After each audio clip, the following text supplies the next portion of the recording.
Hari itu seharusnya menjadi milikku. Milik Alina. Hari di mana aku akan mengikat janji suci dengan Danu. Pria yang selama 2 tahun terakhir berhasil meyakinkanku bahwa cinta sejati tidak memandang status. Aku, yang sengaja menanggalkan semua kemewahan yang melekat pada namaku sejak lahir, merasa telah menemukan pelabuhan terakhirku. Sebuah gedung serbaguna di pinggir kota menjadi saksi bisu pilihan hidupku. Tidak ada pilar-pilar marmer atau lampu kristal yang biasa menghiasi langit-langit rumahku. Yang ada hanya dekorasi bunga kertas, taplak meja dari kain satin sintetis, dan alunan musik dari pengeras suara yang sesekali berbunyi mendengung. Bagiku, semua itu sempurna. Kesederhanaan ini adalah istanaku. Istana yang kubangun bersama Danu. Ibuku, Ibu Riana, duduk di sampingku dengan senyum yang tak pernah pudar. Gaun brokat sederhana yang ia kenakan tampak begitu anggun di tubuhnya yang ringkih. Ia menggenggam tanganku erat, menyalurkan ketenangan yang hanya bisa diberikan oleh seorang ibu. "Kamu cantik sekali, Nak," bisiknya. Matanya berkaca-kaca. Aku membalas senyumnya, merasakan kebahagiaan yang meluap-luap. Semua pengorbananku untuk hidup seperti orang biasa terasa terbayar lunas hari ini. Aku akan menikah dengan pria yang kucintai. Dan ibuku ada di sini untuk menyaksikannya. Namun, di seberang meja, ada sepasang mata yang menatap kami dengan tatapan yang berbeda. Ibu Santi, calon ibu mertuaku, tidak pernah bisa menyembunyikan rasa superiornya. Sejak awal perkenalan kami, ia selalu memandangku dan ibuku sebelah mata. Di matanya, kami hanyalah keluarga biasa dari kampung yang beruntung bisa menggaet putranya yang seorang manajer tingkat menengah di sebuah perusahaan swasta. Hari ini pun, di hari yang seharusnya penuh sukacita, ia tak henti-hentinya menebar duri. "Alina, gaunmu ini unik, ya, sederhana sekali," ujarnya saat aku dan Danu berjalan menyambut tamu. Kata, unik, dan sederhana, ia ucapkan dengan penekanan yang membuatnya terdengar seperti hinaan. Danu hanya tersenyum canggung, menarik tanganku seolah memintaku untuk tidak mempedulikannya. Aku menurut. Demi Danu, aku akan menelan semua ini. Saat jamuan makan dimulai, sindiran itu berlanjut. "Wah, cateringnya benar-benar dipilih yang paling hemat." "Ya, Danu? Tidak apa-apa, yang penting kan niatnya." Katanya cukup keras hingga terdengar oleh beberapa tamu di meja kami. Wajah ibuku sedikit memerah, tapi ia tetap tersenyum. Ia menyendokkan sepotong rendang ke piringku, seolah berkata, "Sabar, Nak." Aku mencoba menikmati makananku, mencoba fokus pada Danu yang duduk di sampingku. Tapi pikiranku terusik. Aku melihat bagaimana Ibu Santi memperlakukan pelayan, dengan bentakan-bentakan kecil dan gestur tangan yang merendahkan. Aku melihat bagaimana ia membandingkan acara pernikahanku dengan pernikahan anak temannya yang diadakan di Hotel Bintang 5. Setiap katanya adalah jarum kecil yang menusuk-nusuk gelembung kebahagiaanku. Danu, suamiku sebentar lagi, hanya diam. Ia tidak membela aku, tidak membela ibuku, tidak membela pilihan kami. Ia hanya sibuk menenangkan ibunya dengan bisikan-bisikan yang tak bisa kudengar. Puncak dari segalanya terjadi begitu cepat, namun terasa begitu lambat di mataku. Ibuku, dengan niat baik, bangkit dari kursinya untuk mengambilkan segelas air untuk Ibu Santi yang baru saja terbatuk. Saat berbalik, tubuhnya yang sudah tidak sekuat dulu tanpa sengaja menyenggol lengan Ibu Santi yang sedang memegang sendok sup. Sedikit kuah, hanya beberapa tetes, mengenai gaun sutra berwarna marun yang dikenakan Ibu Santi. Noda itu kecil, nyaris tak terlihat. "Astaga!" Ibu Santi menjerit. Suaranya melengking tinggi, menarik perhatian seluruh ruangan. Musik berhenti. Semua mata tertuju ke meja kami. "Lihat apa yang kau lakukan." "Gaunku. Kau tahu berapa harga gaun ini? Gajimu setahun pun mungkin tidak cukup untuk menggantinya." Bentaknya pada ibuku. Ibuku, dengan wajah pucat pasi, menunduk dalam-dalam. "Maaf, Bu. Saya benar-benar tidak sengaja." "Maafkan saya," cicitnya. Tangannya gemetar. Ia mencoba membersihkan noda itu dengan tisu, namun tangannya ditepis dengan kasar oleh Ibu Santi. "Tidak sengaja katamu?" Kau iri, kan? Kau sengaja ingin merusak penampilanku di hari pernikahan anakku, kan? Dasar orang kampung tidak tahu aturan. Makian itu terus meluncur, tajam dan menghina. Danu akhirnya berdiri. "Mah, sudah, Mah. Malu didengar orang," katanya pelan, mencoba menarik lengan ibunya. Tapi Ibu Santi sudah dirasuki amarah.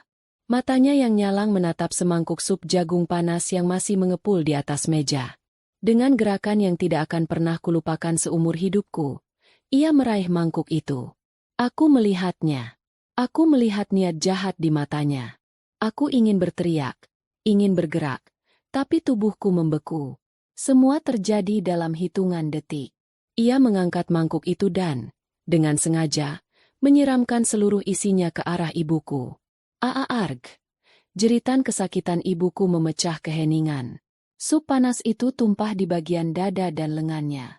Gaun brokatnya basah kuyup, dan kulitnya yang putih langsung memerah. Air mata mengalir di pipinya, bukan hanya karena rasa sakit fisik, tapi juga karena penghinaan yang begitu dalam. Hening! Seluruh ruangan terpaku. Para tamu ternganga, tidak percaya dengan apa yang baru saja mereka saksikan. Danu membeku di tempatnya. Mulutnya terbuka, menatap ibunya dengan ngeri.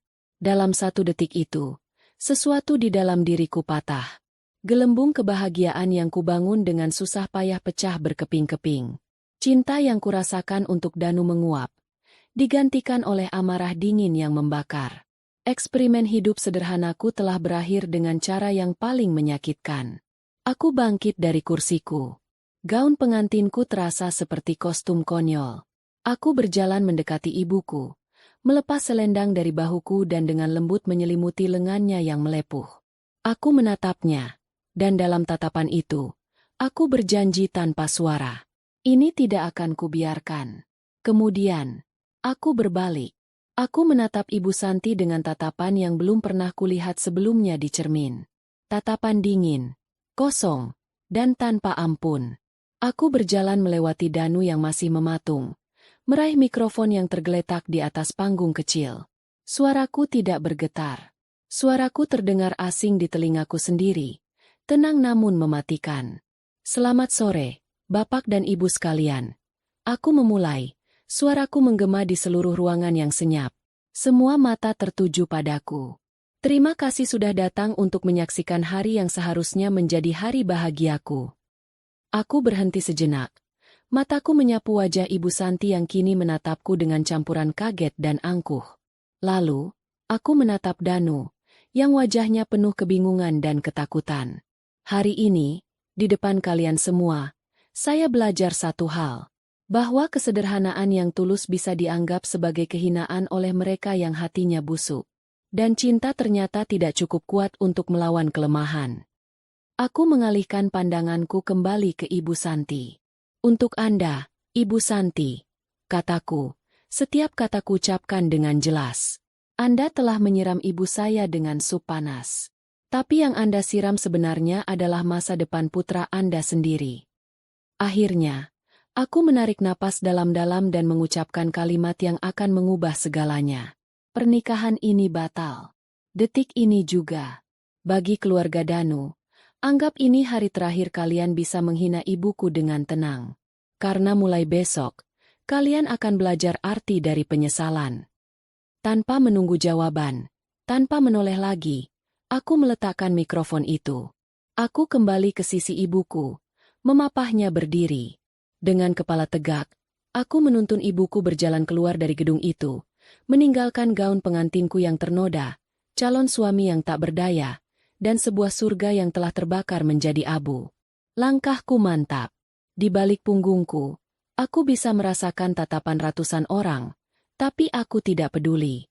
Yang ada di pikiranku hanyalah wajah ibuku yang menahan sakit, dan sebuah sumpah dingin yang mulai terbentuk di dalam hatiku. Mereka akan membayar ini. Perjalanan pulang terasa seperti perjalanan melintasi dimensi lain. Aku masih mengenakan gaun pengantinku. Kain putih yang seharusnya menjadi simbol kebahagiaan kini terasa seperti kain kafan yang membungkus mimpiku yang mati. Kami duduk di kursi belakang taksi yang kupesan melalui ponsel. Ibuku bersandar di bahuku. Tubuhnya masih sedikit gemetar. Ia tidak menangis, tidak bersuara, hanya menatap kosong keluar jendela, ke jalanan kota yang ramai, seolah pemandangan itu bisa menghapus kejadian mengerikan yang baru saja menimpanya. Aku memegang tangannya yang tidak terluka. Dingin. Sedingin hatiku saat ini. Amarah yang tadi berkobar di gedung pernikahan kini telah berubah menjadi bongkahan es yang tajam di dalam dadaku. Aku tidak merasakan kesedihan karena pernikahan yang gagal. Aku tidak merasakan kerinduan pada Danu. Yang kurasakan hanyalah amarah yang terfokus dan tujuan yang jernih. Melindungi ibuku, dan membuat mereka yang menyakitinya mengerti arti sebuah kesalahan. Sopir taksi sesekali melirik kami dari kaca spion, mungkin heran melihat sepasang wanita, satu mengenakan gaun pengantin, pulang dengan wajah muram di hari yang seharusnya ceria. Aku tidak peduli. Aku hanya ingin segera sampai di apartemen kecil kami, tempat yang selama ini menjadi benteng kesederhanaan kami. Sesampainya di sana, aku menuntun ibuku masuk. Apartemen 2 kamar tidur kami yang nyaman kini terasa sempit dan menyesakan.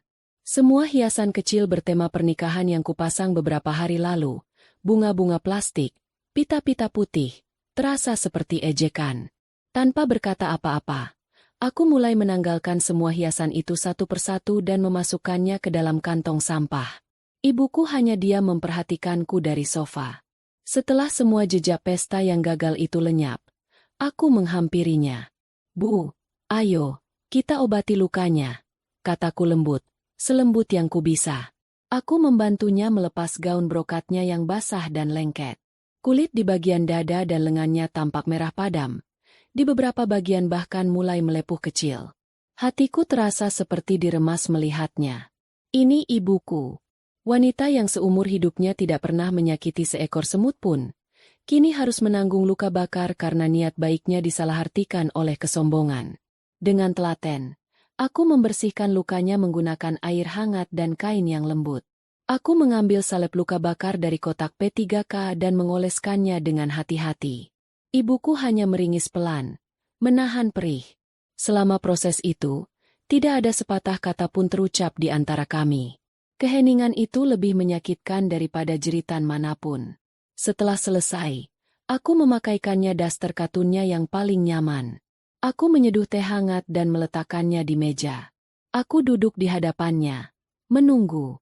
Aku tahu, setelah syoknya reda, perasaan lain akan muncul. Perasaan yang lebih merusak dari luka bakar itu sendiri. Dan benar saja, air mata mulai menggenang di pelupuk matanya. Alina, panggilnya dengan suara serak. Maafkan ibu. Nak. Aku menggeleng. Ibu tidak salah apa-apa.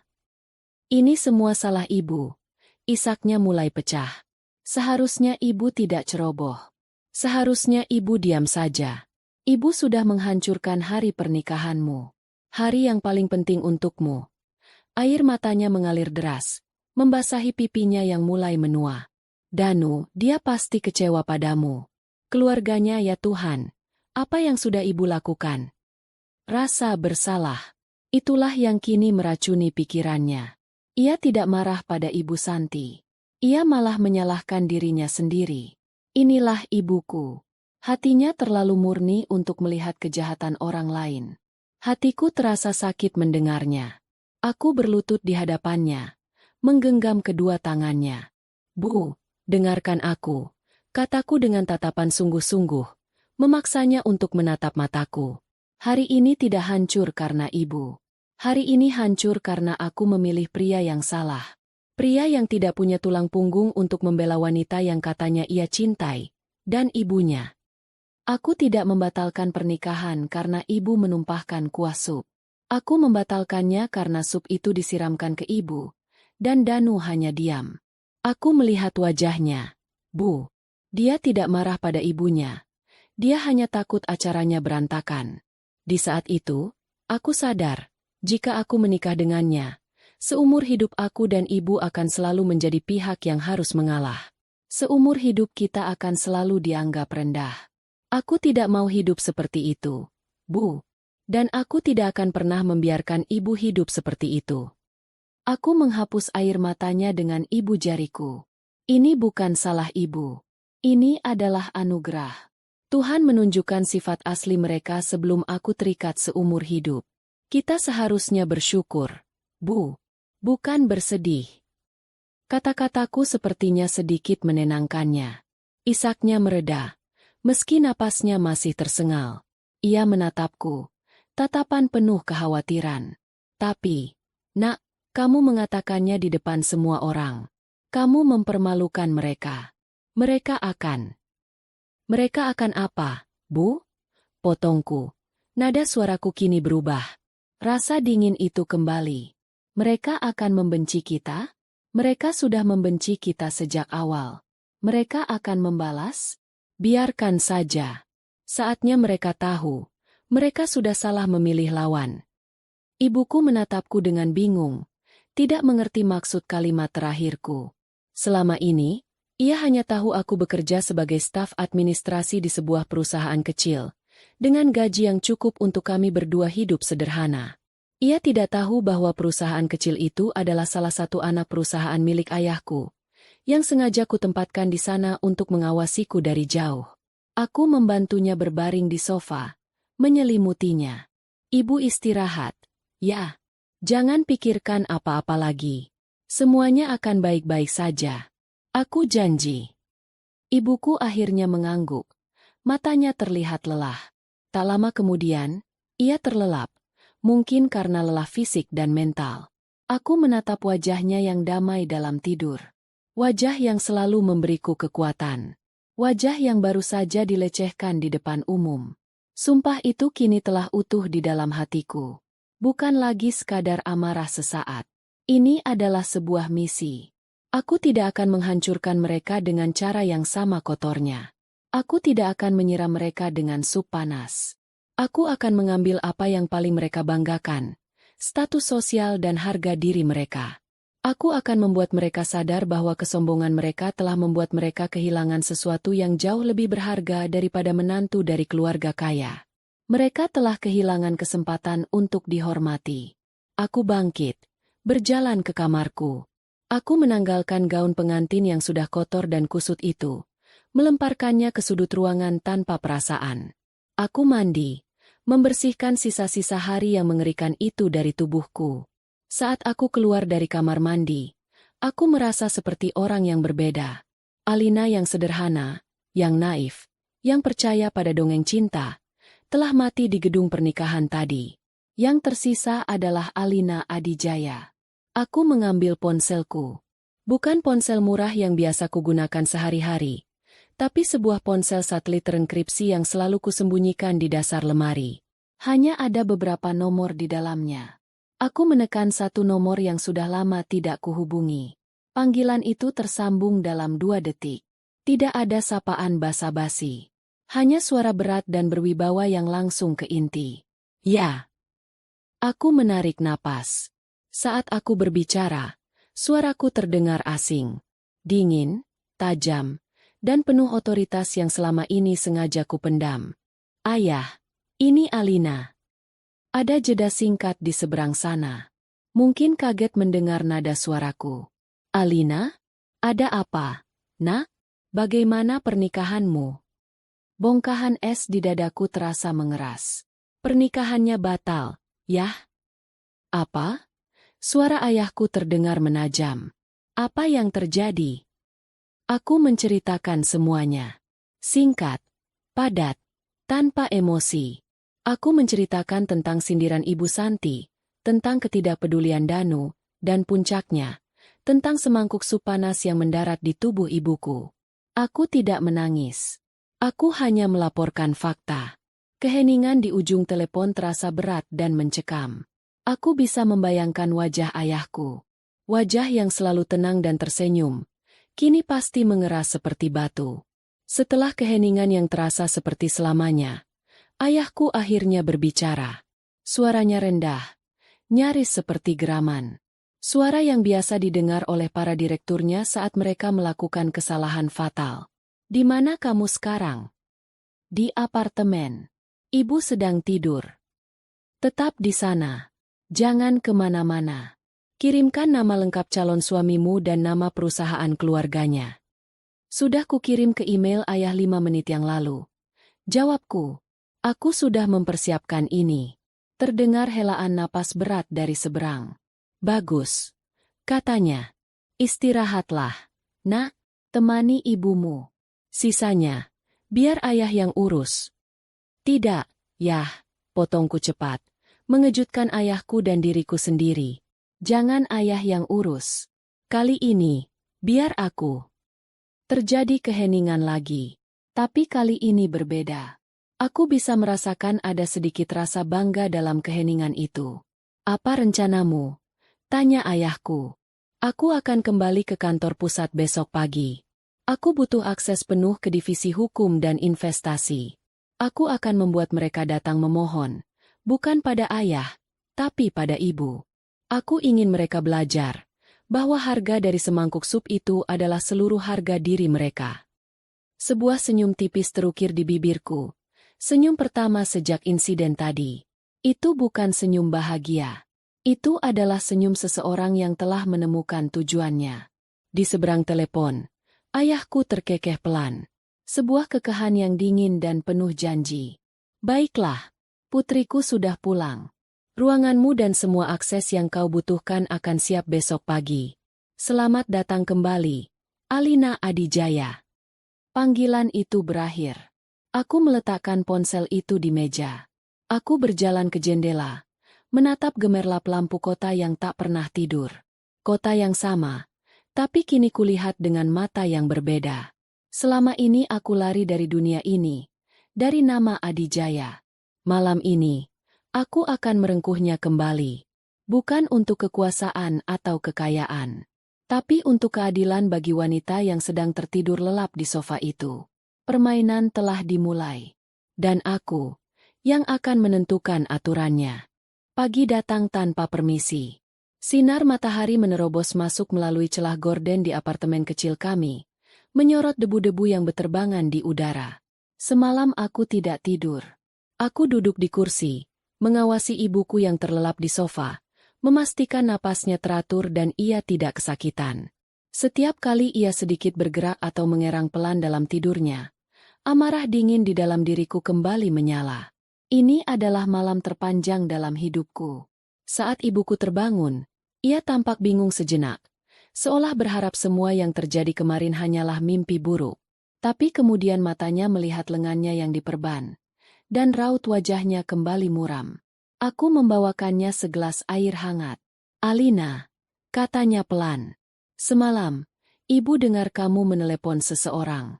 Kamu memanggilnya ayah. Aku mengangguk. Sudah saatnya. Iya, Bu. Aku menelepon ayahku. Kerutan di dahinya semakin dalam. Ayahmu? Nak, ayahmu kan sudah. Aku memotongnya dengan lembut. Ayah kandungku, Bu. Ayah yang ibu kira meninggalkanku. Aku duduk di sampingnya dan menceritakan semuanya. Sebuah cerita yang kusimpan rapat-rapat selama bertahun-tahun. Tentang ayahku, Wijoyo Adijaya, yang sebenarnya tidak pernah meninggalkanku. Tentang kesepakatan kami berdua saat aku lulus kuliah. Aku ingin merasakan hidup yang nyata. Aku ingin membangun sesuatu dari tanganku sendiri. Dicintai bukan karena nama belakangku. Ayahku, dengan berat hati, menyetujuinya. Ia membiarkanku hidup sederhana bersama ibuku, wanita yang telah merawatku sejak kecil setelah ibu kandungku meninggal, dengan satu syarat. Ia akan selalu mengawasiku dari jauh melalui orang kepercayaannya. Apartemen ini, pekerjaan di perusahaan kecil itu, semuanya adalah bagian dari skenario besar yang ia siapkan untuk melindungiku tanpa aku sadari. Ibuku mendengarkan dengan mulut sedikit terbuka. Syok, tidak percaya, bingung, semua bercampur aduk di wajahnya. Jadi selama ini kita aman, Bu. Dan sekarang, kita akan pulang. Tepat saat itu, bel pintu berbunyi. Bukan suara bel nyaring yang biasa, tapi ketukan yang sopan dan tegas. Aku sudah menduganya. Saat kubuka pintu, seorang pria paruh baya berjas hitam legam berdiri di sana. Wajahnya datar tanpa ekspresi, tapi matanya menunjukkan rasa hormat yang dalam. Dia adalah Pak Suryo, kepala keamanan pribadi ayahku. Selamat pagi, Nona Alina. Sapanya dengan suara rendah. Bapak menunggu Anda. Di belakangnya, di area parkir apartemen kami yang sederhana, terparkir sebuah sedan hitam mengkilap yang tampak seperti pesawat alien di antara mobil-mobil tua dan sepeda motor para tetangga. Beberapa penghuni lain yang hendak berangkat kerja berhenti sejenak, menatap mobil itu dengan takjub. Ibu Riana, yang ikut berjalan ke arah pintu, tampak terkejut melihat pemandangan itu. Siapa itu, Nak? Orang yang akan membawa kita pulang, Bu. Jawabku tenang. Pak Suryo dan dua orang lainnya yang berbadan tegap masuk ke dalam apartemen. Mereka bergerak dengan efisien dan tanpa suara. Nona, apa saja yang perlu kami bawa? Tanya Pak Suryo. Aku melihat sekeliling apartemen yang telah menjadi sangkarku selama 3 tahun ini. Semua perabotan, piring, gelas, semuanya adalah simbol dari kehidupan yang telah gagal. Hanya pakaian kami dan album foto di atas meja itu, kataku. Sisanya, tinggalkan saja. Ibuku masih tampak linglung. Tapi, Nak, ini barang-barang kita. Aku memegang bahunya. Bu, kita akan punya yang lebih baik. Kita akan kembali ke tempat yang seharusnya. Proses berkemas berlangsung cepat. Sementara anak buah Pak Suryo memasukkan barang-barang kami ke dalam koper, aku menuntun ibuku untuk berganti pakaian. Kami meninggalkan apartemen itu tanpa menoleh ke belakang. Saat kami berjalan menuju mobil mewah itu, aku bisa merasakan tatapan para tetangga. Tatapan penuh tanya dan spekulasi. Aku tidak peduli. Topengku sudah terlepas. Perjalanan itu kontras 180 derajat dengan perjalanan kami kemarin. Di dalam mobil, tidak terdengar suara bising jalanan. Yang ada hanya deru halus mesin dan pendingin udara yang sejuk. Ibuku duduk terpaku, memandangi interior mobil yang dilapisi kulit dan kayu mahal. Kami melaju meninggalkan jalanan yang padat dan macet, menuju sebuah kawasan perbukitan yang hijau dan asri. Kami melewati sebuah gerbang keamanan raksasa dengan penjaga berseragam. Di dalamnya, jalanan pribadi yang mulus membentang di antara taman-taman yang terawat sempurna. Rumah-rumah di sini bukanlah rumah, melainkan istana-istana pribadi yang tersembunyi di balik pagar tinggi. Dan yang paling besar, yang terletak di puncak bukit dengan pemandangan terbaik, adalah tujuan kami.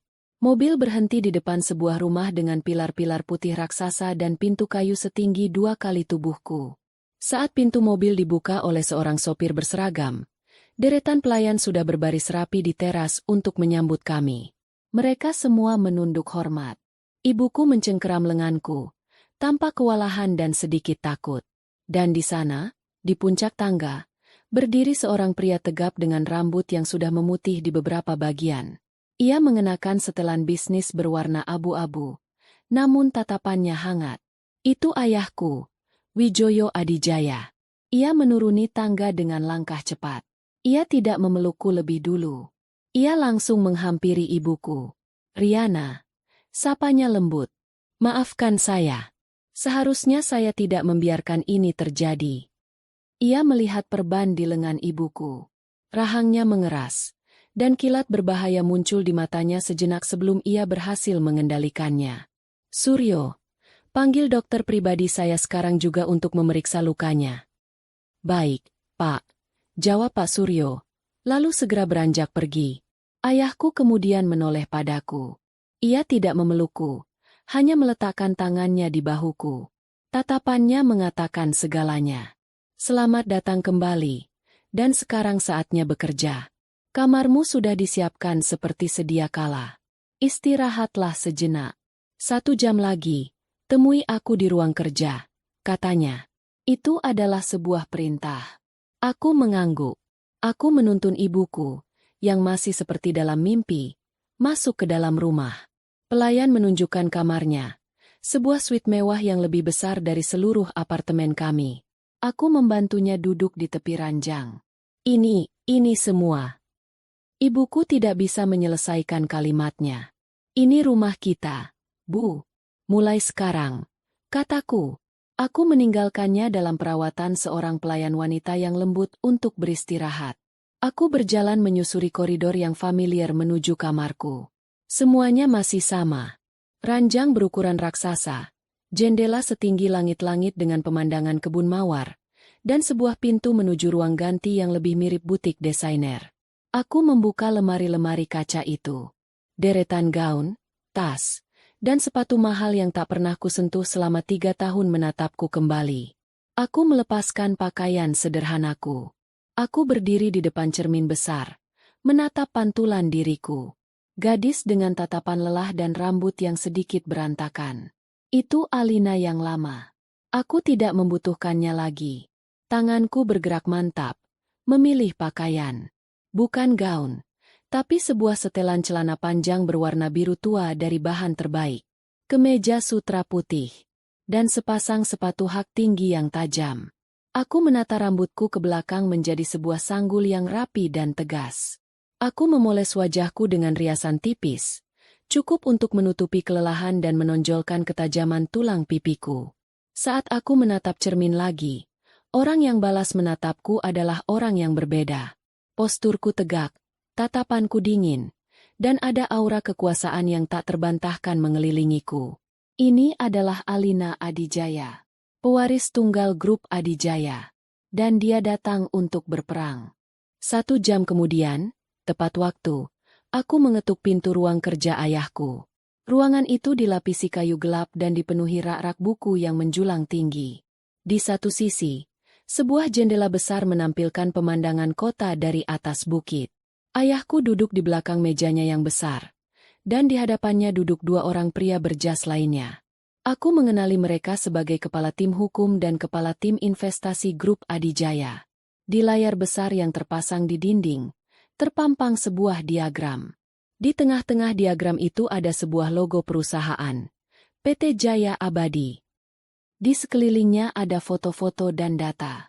Foto Danu, foto Ibu Santi, foto Ayah Danu, Bapak Hartono, daftar aset mereka, daftar klien mereka, daftar utang mereka di bank.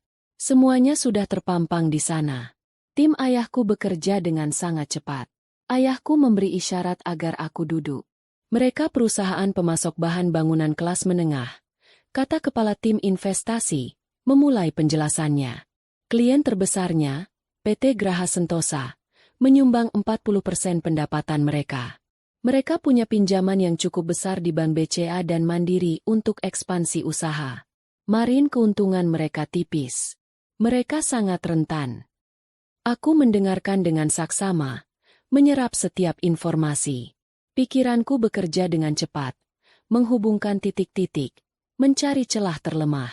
Ayahku menatapku. Apa yang ingin kau lakukan, Alina?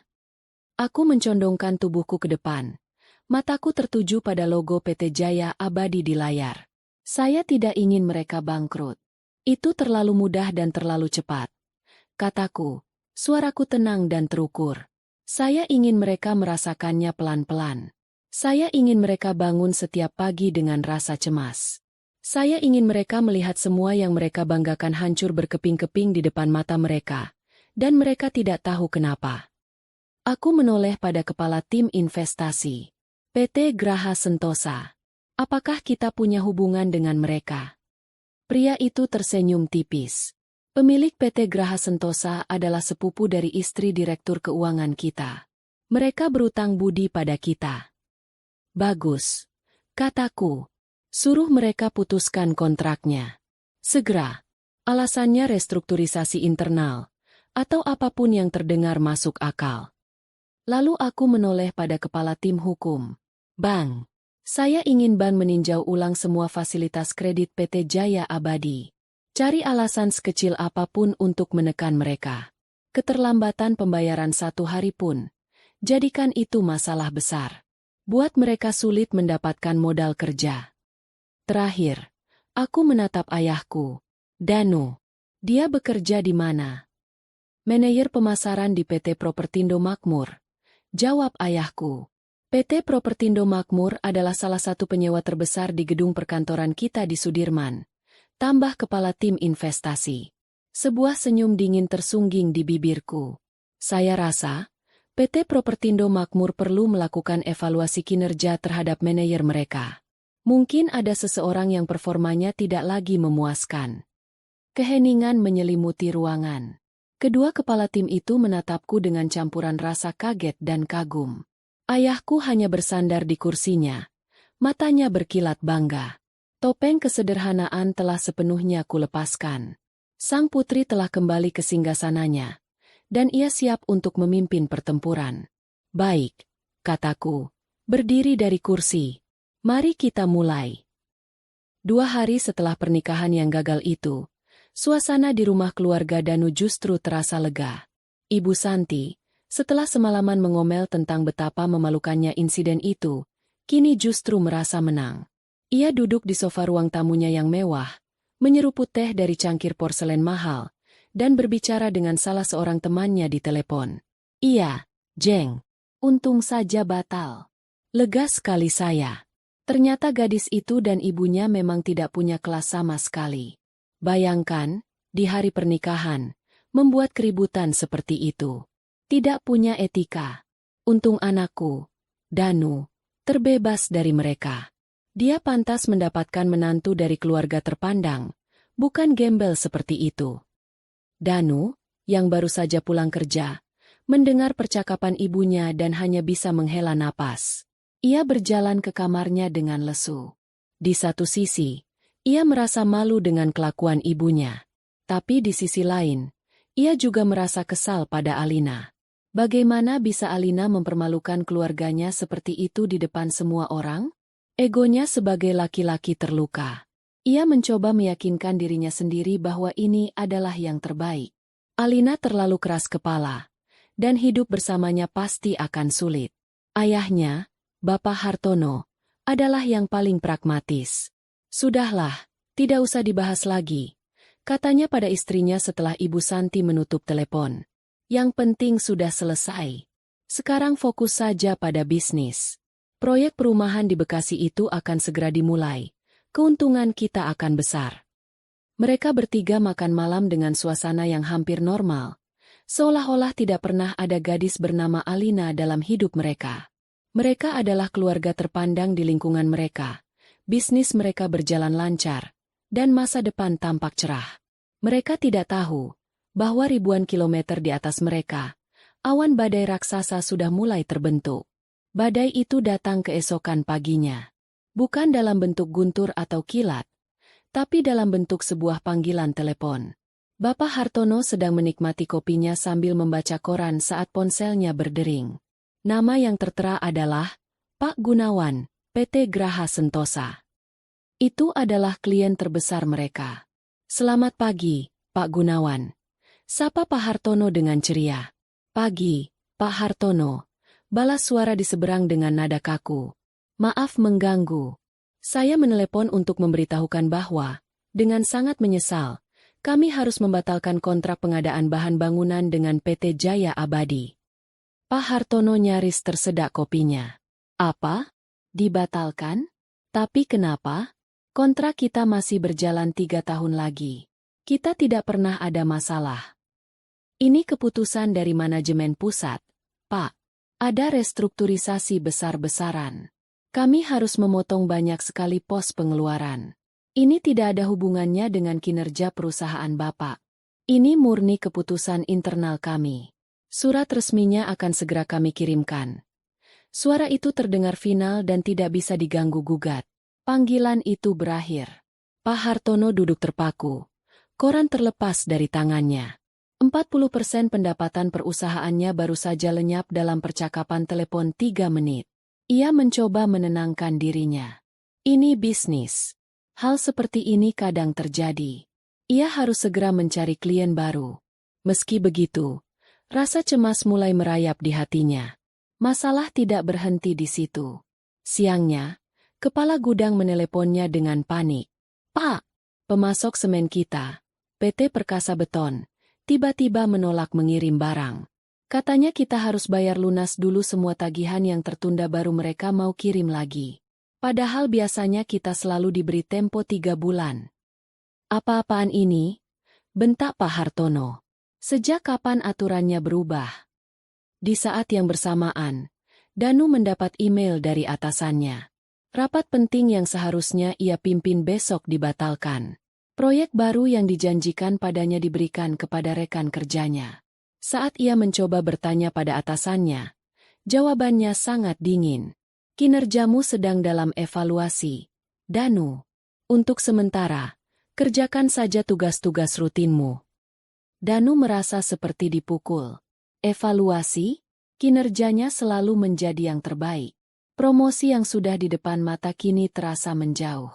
Malam itu, suasana di meja makan keluarga Danu sangat berbeda. Tidak ada lagi kelegaan atau kesombongan. Yang ada hanya ketegangan. Ada apa sebenarnya ini? Tanya Ibu Santi dengan cemas setelah mendengar semua kabar buruk itu. Kenapa tiba-tiba semua jadi begini? Ini pasti karena gadis pembawa sial itu. Jangan mulai lagi dengan tahayulmu, MAH. Sentak Pak Hartono, stres terlihat jelas di wajahnya. Ini masalah bisnis. Pasti ada sesuatu yang tidak beres.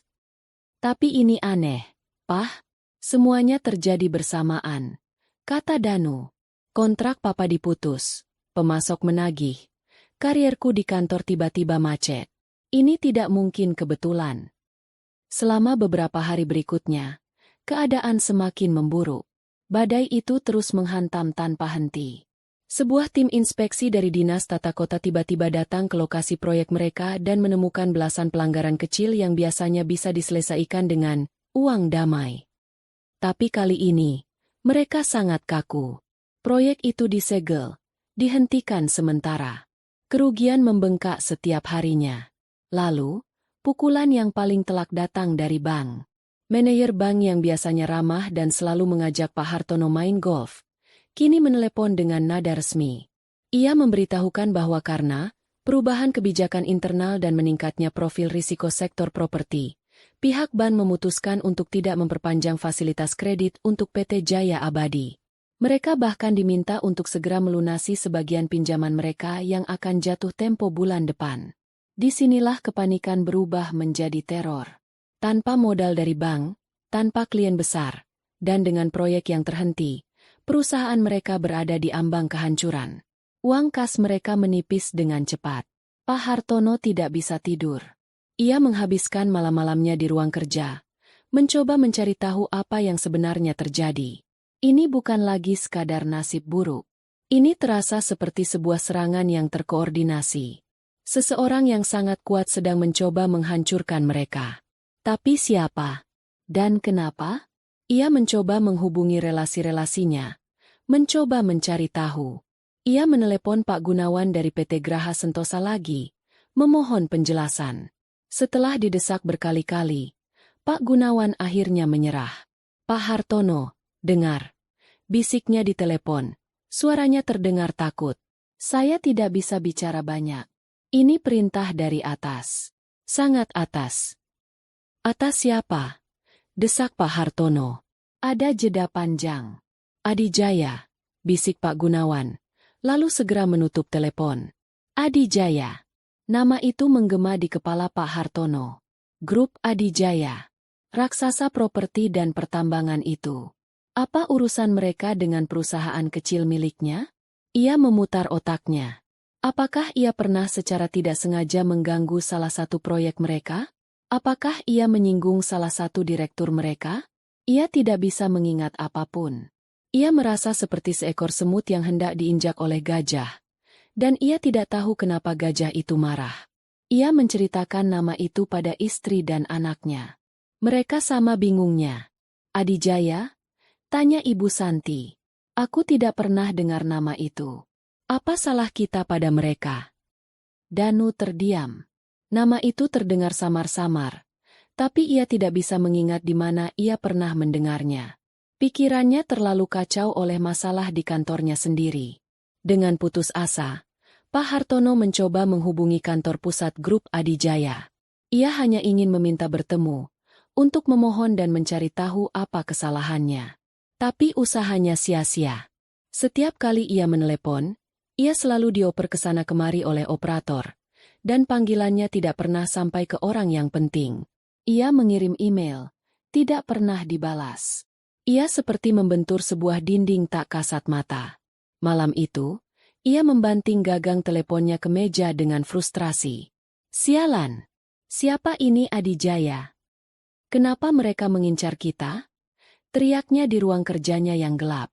Di luar, hujan turun dengan derasnya. Di dalam rumah mewah yang kini terasa dingin itu, 3 orang duduk dalam ketakutan dan kebingungan. Mereka masih belum menyadari. Mereka masih belum menghubungkan nama raksasa itu dengan gadis sederhana yang ibunya mereka siram dengan sup panas. Mereka tidak tahu bahwa arsitek dari kehancuran mereka bukanlah seorang konglomerat tua yang tak mereka kenal, melainkan seorang gadis yang telah mereka buang dan remehkan. Badai baru saja dimulai. Minggu kedua setelah hari yang seharusnya menjadi pernikahannya, Danu merasa seperti hidup dalam neraka. Rumahnya yang dulu penuh dengan tawa dan kesombongan, kini diselimuti awan gelap kecemasan. Setiap dering telepon membuat mereka sekeluarga tersentak. Setiap surat yang datang terasa seperti vonis mati. PT Jaya Abadi, perusahaan yang dibangun ayahnya dari nol, kini megap-megap seperti ikan yang kehabisan air. Bapak Hartono, ayahnya, tampak menua 10 tahun dalam 10 hari. Ia menghabiskan waktunya mondar-mandir di ruang kerja, menelepon semua koneksi yang ia punya, mencoba mencari jalan keluar dari jaring tak kasat mata yang menjerat mereka. Tapi semua usahanya sia-sia. Nama, Adijaya, yang ia sebutkan seolah menjadi racun. Orang-orang yang dulu menepuk punggungnya kini menghindarinya, takut ikut terseret dalam masalah. Ibu Santi, ibunya, telah berubah dari wanita angkuh menjadi seorang yang paranoid. Ia tidak lagi membual pada teman-temannya. Ia justru menghabiskan waktunya dengan mengomel, menyalahkan semua orang dan segala hal. Ini pasti ada yang mengirim guna-guna pada kita. Ini semua karena gadis sialan itu. Sejak awal aku sudah punya firasat tidak enak. Teriaknya setiap hari, membuat suasana rumah semakin tegang. Danu sendiri merasa terjepit dari segala arah. Di kantor, ia diperlakukan seperti pesakitan. Rekan-rekan yang dulu iri padanya kini menatapnya dengan pandangan mengejek. Atasan yang dulu memujinya kini memberinya tugas-tugas remeh. Ia tahu, karirnya sudah tamat. Promosi itu hanyalah mimpi yang kini telah lenyap.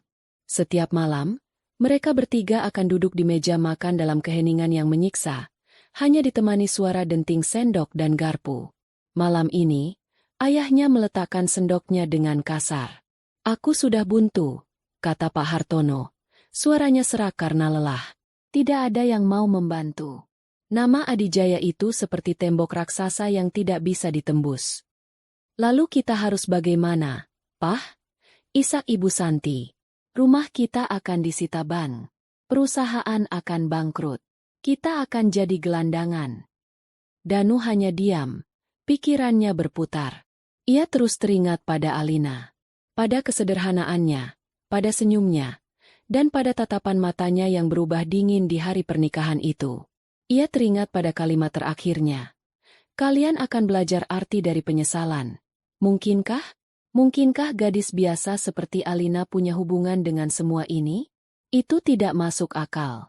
Tapi semakin ia memikirkannya, semakin sebuah firasat buruk menggerogoti hatinya.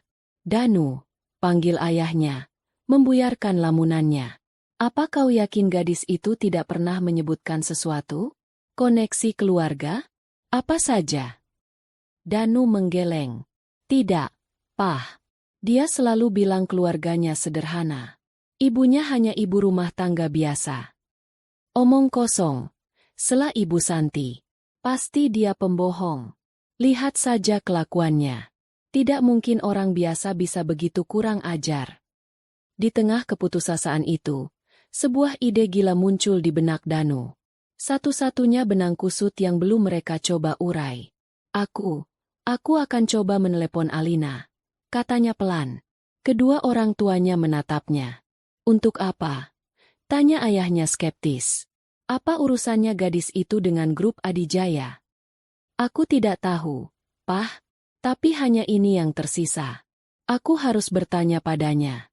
Setidaknya untuk menenangkan pikiranku." Ibu Santi mencibir. Mau merendahkan diri menelepon gadis itu? Setelah dia mempermalukan kita. Harga diri kita sudah tidak ada artinya lagi.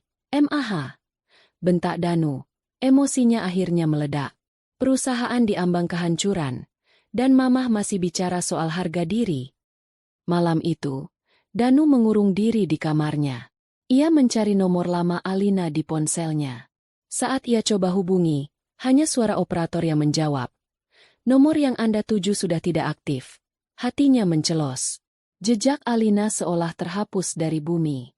Rasa paniknya semakin menjadi.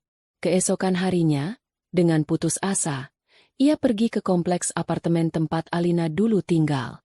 Ia berharap bisa bertemu dengannya, atau setidaknya bertanya pada tetangga. Namun, saat ia tiba di depan pintu unit apartemen itu, seorang wanita asing yang membukakan pintu. "Maaf, cari siapa ya?" tanya wanita itu. "Saya mencari Alina, penghuni sebelumnya," jawab Danu. "Oh, Mbak Alina sudah pindah seminggu yang lalu. Persis setelah hari pernikahannya yang batal itu," kata wanita itu, menatap Danu dengan pandangan ingin tahu. "Saya penyewa baru di sini." Danu merasa lemas. Ia bertanya pada beberapa tetangga lain dan petugas keamanan. Tapi tidak ada yang tahu kemana Alina pergi. Mereka hanya tahu ia dijemput oleh sebuah mobil hitam yang sangat mewah. Mobil mewah. Detail itu membuat jantung Danu berdebar kencang. Ia tidak menyerah. Ia teringat pada Dina, teman kerja Alina di kantor lamanya yang pernah dikenalkan padanya. Ia mencari nama Dina di media sosial dan berhasil menemukannya. Dengan perasaan malu, ia mengirim pesan, memohon nomor baru Alina. Beberapa jam kemudian, Dina membalas.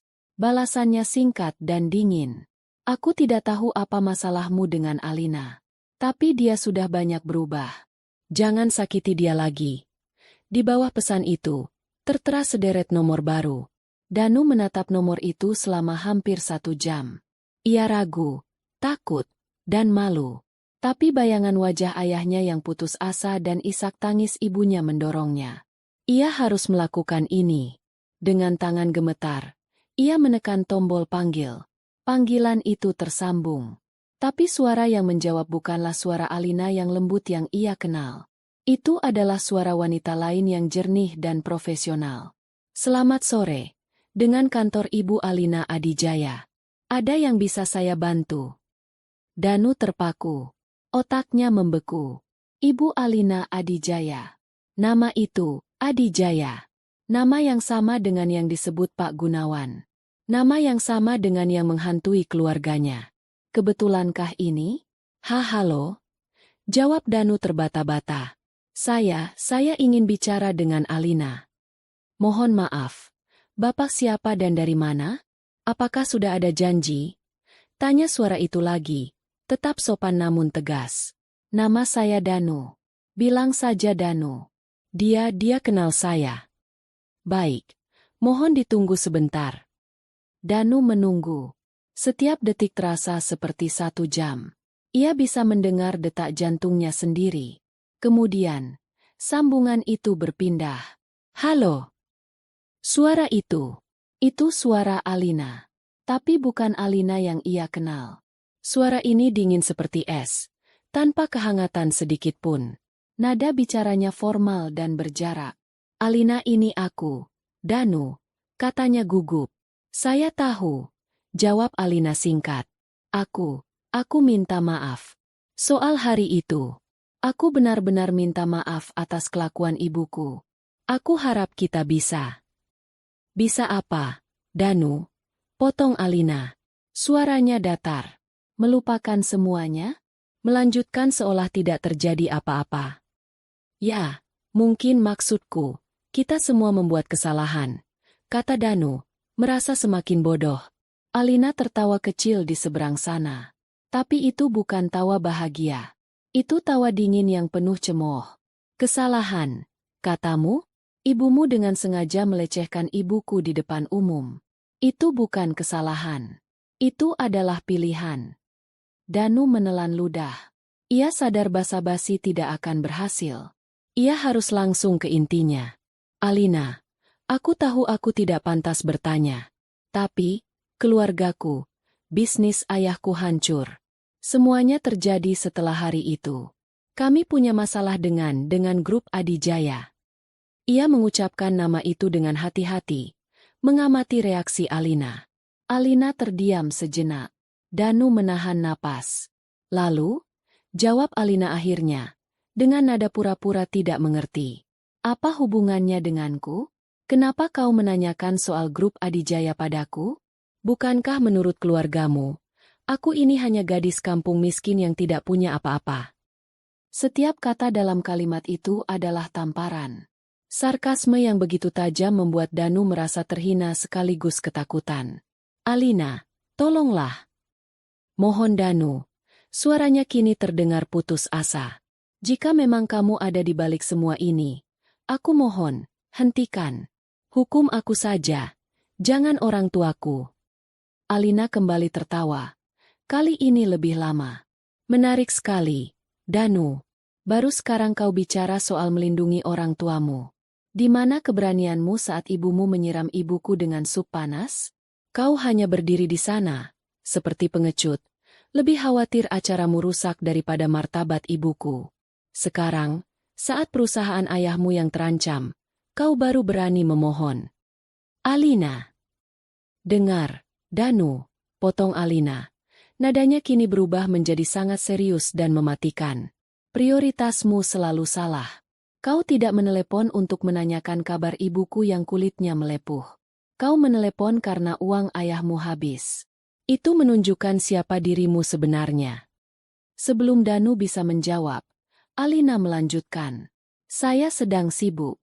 Banyak perusahaan yang harus saya urus. Jangan hubungi nomor ini lagi. Klik. Panggilan itu berakhir. Danu menatap ponsel di tangannya. Kosong. Ibu Alina Adijaya. Banyak perusahaan yang harus saya urus. Kenapa kau menanyakan soal grup Adijaya padaku?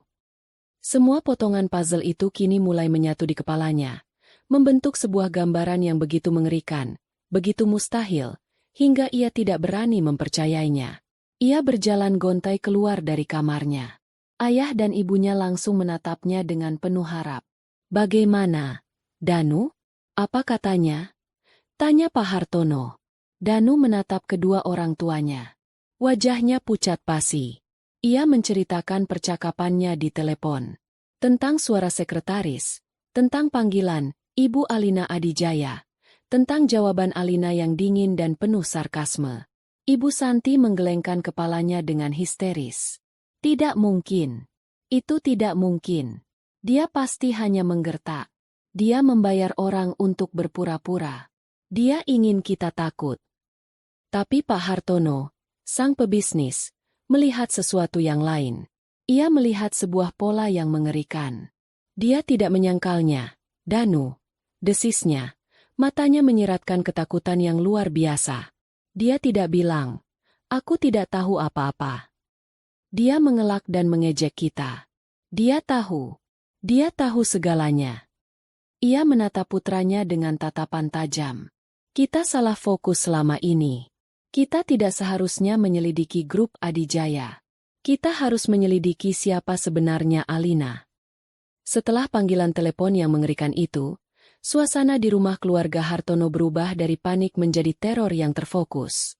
Nama Alina, yang tadinya hanya dianggap sebagai sumber sial, kini menjadi pusat dari misteri yang mengancam menenggelamkan mereka. Bapak Hartono, dengan sisa-sisa uang perusahaan yang ada, mengambil langkah yang belum pernah ia lakukan sebelumnya. Ia menyewa seorang penyelidik swasta. Bukan penyelidik kelas atas yang mahal, tapi seorang mantan polisi bernama Bowo, yang memiliki kantor kecil di sebuah ruko sempit. Hartono menemuinya secara diam-diam. Saya ingin Anda mencari tahu semua tentang wanita ini, kata Hartono, meletakkan selembar foto Alina di atas meja. Foto itu diambil diam-diam oleh fotografer di hari pernikahan. Namanya Alina. Hanya itu yang saya tahu. Cari tahu siapa dia, siapa keluarganya, dari mana asalnya. Segalanya. Bowo mengamati foto itu. Kenapa, Pak? Masalah utang. Lebih rumit dari itu. jawab Hartono. Anggap saja kelangsungan hidup saya bergantung pada informasi ini. Bowo mengangguk, memasukkan foto itu ke dalam amplop. Beri saya waktu 3 hari. 3 hari itu terasa seperti sebulan bagi keluarga Hartono. Mereka menunggu dengan cemas.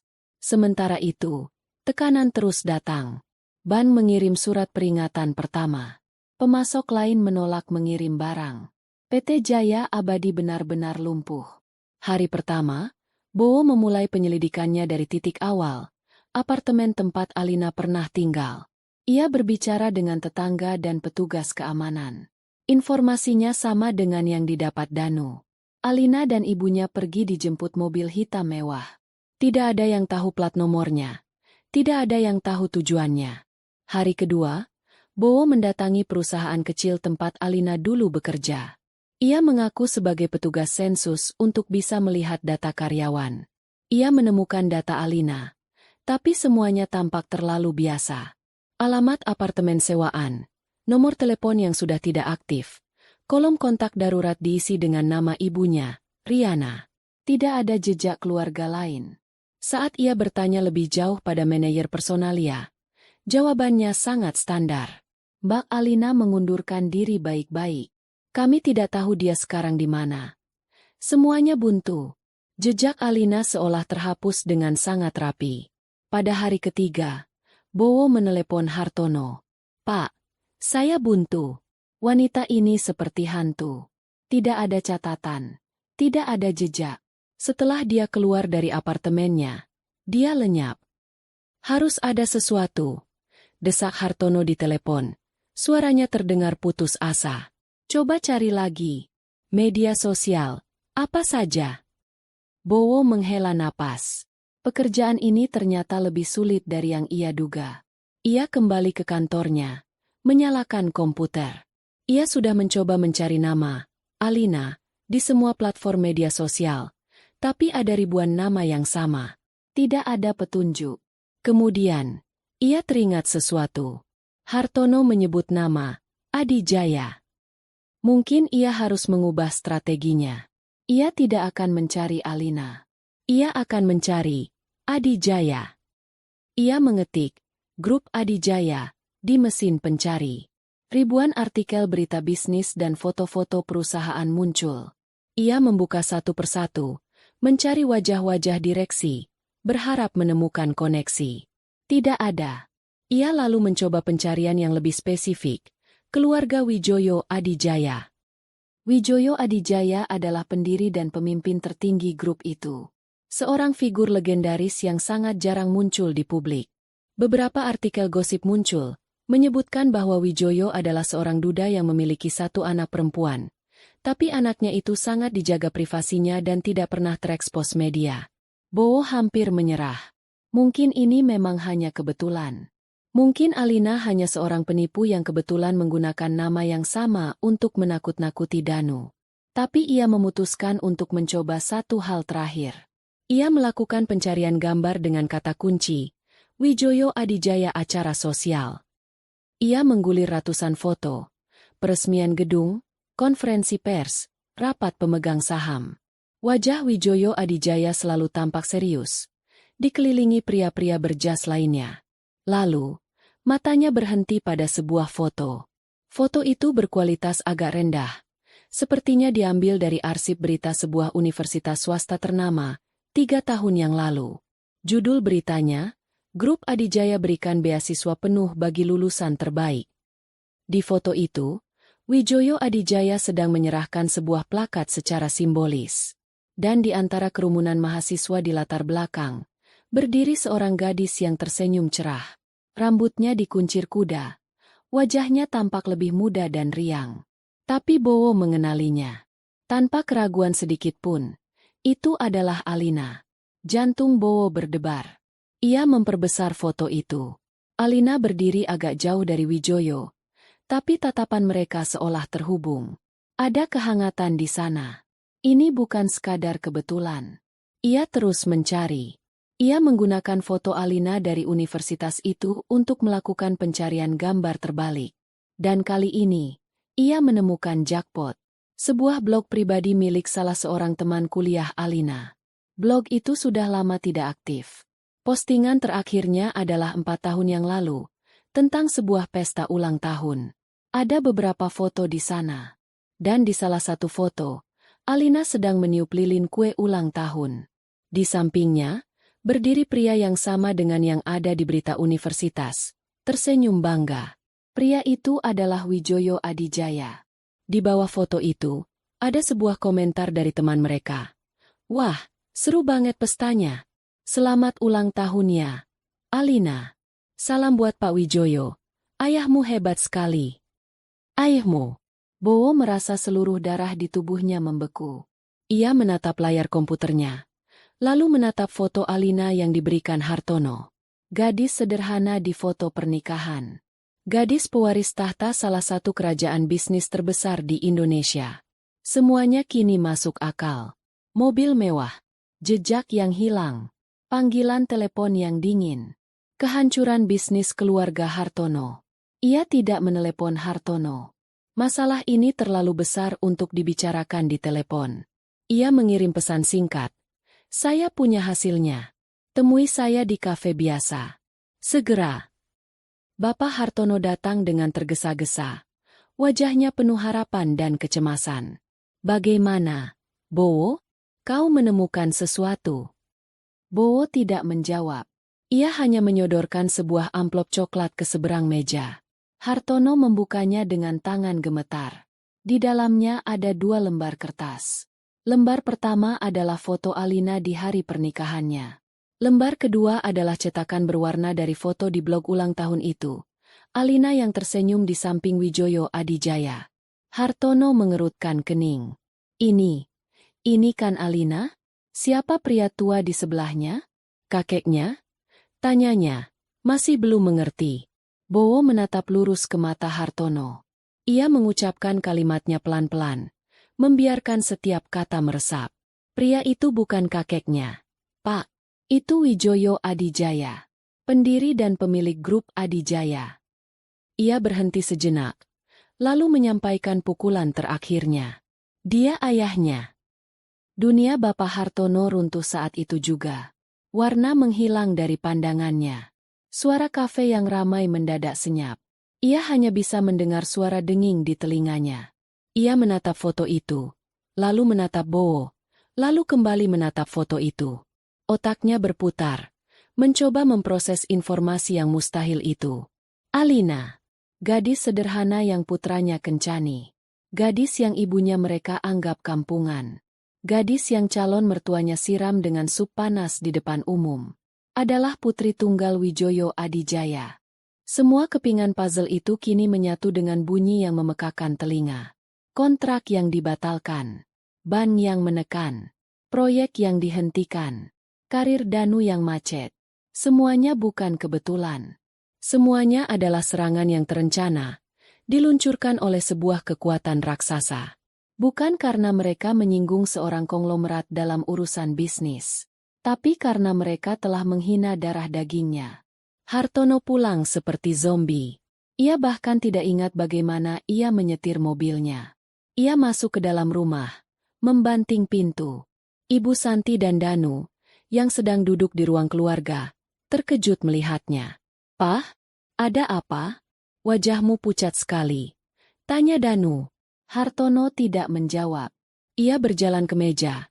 Dan dengan tangan yang gemetar hebat, ia melemparkan 2 lembar foto itu ke atas meja. Lihat, desisnya. Suaranya bergetar karena campuran amarah dan ketakutan yang luar biasa. Danu dan Ibu Santi melihat foto itu. Ya, ini gadis itu lagi. Jadi kenapa? Kata Ibu Santi dengan nada jengkel. Hartono tertawa. Tawa yang terdengar seperti tangisan orang gila. Kau lihat pria di sebelahnya, Santi? Kau lihat dia? Iya, aku lihat. Pria tua. Memangnya kenapa? Itu Wijoyo Adijaya, Santi. Pemilik grup Adijaya. Teriak Hartono, suaranya pecah. Ia mencengkeram kedua bahu istrinya dan mengguncangnya. Dan kau telah melakukan hal yang tak terbayangkan. Kau menyiram putri tunggalnya dengan semangkuk sup panas. Hening. Waktu seolah berhenti. Danu menatap foto itu, lalu menatap ayahnya. Mulutnya terbuka, tapi tidak ada suara yang keluar. Ibu Santi perlahan-lahan melepaskan pandangannya dari suaminya, kembali menatap foto di atas meja. Matanya membelalak. Warna perlahan terkuras dari wajahnya yang sombong. Ia teringat setiap kata hinaan yang ia lontarkan pada Alina dan ibunya. Ia teringat pada perbuatannya di pesta pernikahan. Ia teringat pada tawa kemenangannya setelah pernikahan itu batal. Cangkir teh yang ada di meja sampingnya tersenggol oleh tangannya yang gemetar. Cangkir itu jatuh ke lantai marmer, pecah berkeping-keping dengan suara yang nyaring. Tapi Ibu Santi tidak mendengarnya. Ia hanya bisa menatap kosong. Teror yang murni dan absolut kini terpantul di matanya. Mereka bukan hanya telah membuat kesalahan. Mereka telah menandatangani surat kematian untuk hidup mereka sendiri. Pecahan cangkir teh di lantai marmer itu seolah menjadi simbol pecahnya dunia keluarga Hartono. Keheningan yang mengikuti teriakan Bapak Hartono lebih menakutkan daripada badai manapun. Ibu Santi merosot ke lantai. Tubuhnya lemas, tatapannya kosong. Kesombongan yang menjadi selubungnya selama puluhan tahun kini luruh, meninggalkan sosok wanita parubaya yang ringkih dan ketakutan. Ia tidak menangis, tidak menjerit. Syok telah merenggut suaranya. Danu menatap foto Alina dan ayahnya, lalu menatap ibunya yang terpuruk di lantai. Sebuah rasa mual yang hebat naik ke tenggorokannya. Setiap kenangan tentang Alina kini kembali dengan tuduhan yang tajam. Caranya tersenyum saat Danu memberinya hadiah kecil. Matanya yang berbinar saat mereka makan di warung tenda pinggir jalan. Kesabarannya saat mendengarkan keluhan Danu tentang pekerjaan. Semua itu bukan karena ia tidak punya pilihan, tapi karena ia memilihnya. Ia memilih Danu. Dan ia, dengan kelemahannya, telah membiarkan ibunya menghancurkan pilihan itu dengan cara yang paling keji. Rasa bersalah itu begitu besar. Terasa seperti beban fisik yang menekan dadanya hingga ia sulit bernapas. Bapak Hartono, setelah ledakan emosinya, kini tampak seperti orang yang kehabisan napas. Ia terduduk di sofa, menutupi wajahnya dengan kedua tangan. Pikirannya yang biasa tajam dalam urusan bisnis kini lumpuh total. Bagaimana ia bisa melawan? Melawan grup Adijaya sama seperti mencoba menghentikan tsunami dengan seember pasir. Mereka sudah tamat. Bukan hanya bangkrut. Mereka akan terhapus. Malam itu, tidak ada yang bisa tidur. Rumah megah itu terasa seperti sebuah makam yang dingin. Keesokan harinya, kehancuran itu datang dengan kecepatan yang brutal. Dua orang pria berpenampilan resmi dari pihak bank datang dengan membawa surat tugas. Mereka berjalan mengelilingi rumah, mencatat, dan mengambil foto. Mereka sedang melakukan proses appraisal aset yang akan disita. Ibu Santi hanya bisa melihat dari balik gorden kamarnya. Tubuhnya gemetar. Para tetangga yang lewat di depan rumah mereka memperlambat laju mobil, menatap dengan ingin tahu. Kabar kehancuran PT Jaya Abadi pasti sudah menyebar. Penghinaan ini terasa lebih menyakitkan daripada kehilangan harta itu sendiri. Sore harinya, Danu menerima telepon dari bagian personalia kantornya. Ia diminta datang untuk mengambil surat pemberhentian kerja. Tidak ada pesangon besar, hanya gaji bulan terakhir. Alasannya, seperti yang sudah ia duga, adalah efisiensi perusahaan. Saat ia berjalan keluar dari gedung kantornya untuk terakhir kali, membawa sebuah kardus berisi barang-barang pribadinya, ia merasa seperti sampah. Semua mata seolah menatapnya dengan cemooh. Ia tahu, namanya kini masuk dalam daftar hitam tak tertulis. Tidak akan ada perusahaan besar yang berani mempekerjakannya. Pukulan paling telak bagi Ibu Santi datang 2 hari kemudian. Ia, dengan sisa-sisa keberanian yang ada, mencoba datang ke acara arisan rutinnya, berharap bisa berpura-pura semuanya baik-baik saja. Namun, saat ia masuk ke dalam restoran tempat acara itu diadakan, suasana mendadak hening. Teman-temannya, para wanita sosialita yang dulu selalu memujinya, kini menatapnya dengan pandangan aneh. Beberapa langsung membuang muka, berbisik-bisik di belakang kipas tangan mereka. Meja yang biasanya ia tempati bersama teman-teman dekatnya kini penuh. Dan tidak ada yang bergeser untuk memberinya tempat. Ia berdiri di sana, di tengah ruangan, sendirian dan terasing. Wanita yang dulu menjadi ratu di lingkaran sosial ini, kini menjadi paria. Ia akhirnya mengerti bagaimana perasaan Ibu Riana saat ia menghinanya di depan umum.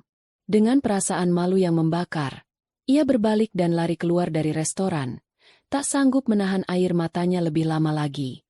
Minggu itu, mereka mencapai titik terendah. Surat penyitaan rumah sudah datang. Rekening perusahaan dibekukan. Danu menganggur. Mereka terkurung di dalam rumah yang sebentar lagi bukan lagi milik mereka. Terperosok dalam keputusasaan. Malam itu, di ruang makan yang gelap karena mereka sengaja tidak menyalakan semua lampu untuk menghemat listrik, pertengkaran hebat akhirnya meletus.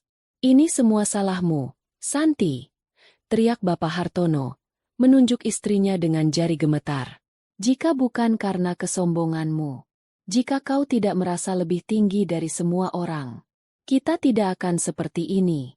Kau menghancurkan hidup kita semua hanya karena beberapa tetes kuah sup." "Aku tahu," isak Ibu Santi, suaranya parau. "Aku tahu ini salahku. Apa kau pikir aku tidak menyesal? Setiap malam aku tidak bisa tidur, membayangkan wajah gadis itu dan ibunya. Aku salah. Aku tahu aku salah." "Penyesalanmu tidak ada gunanya sekarang," balas Hartono. "Cukup," teriak Danu, memukul meja.